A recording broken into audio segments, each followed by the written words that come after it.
Registration লিঙ্কে click করার পরে আপনার এখানে এরকম একটি অপশন চলে আসবে।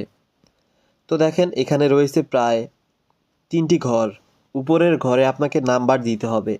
তো আপনি যখন নাম্বারটা এখানে দিবেন অবশ্যই 0 বাদ দিয়ে 1719 যে নাম্বারটা হয় ওইটা দিবেন। 0 বাদ দিয়ে, মানে 0 ছাড়া নাম্বারটা দিতে হবে। এবং তারপরে দেখেন এখানে দেওয়া আছে সেট পাসওয়ার্ড, কনফার্ম পাসওয়ার্ড। আপনি একই পাসওয়ার্ড এখানে 2টা ঘরে দিবেন। এখন কি রকম পাসওয়ার্ড দিবেন? অবশ্যই 8টি পাসওয়ার্ড হতে হবে। আপনি আপনার নিজের নাম দিতে পারেন এবং সাথে সাথে কিছু সংখ্যা দিতে পারেন, যেমন 9827 বা সামথিং কিছু এরকম সংখ্যাগুলো আপনি দিতে পারেন। তারপরে আপনাকে যেটা করতে হবে, একদম নিচে দেখেন একটি ঘর রয়েছে, এই ঘরটা আপনাকে টিকমার্ক করে দিতে হবে, মানে পূরণ করে দিতে হবে। তারপর এখানে রেজিস্ট্রেশনে ক্লিক করতে হবে।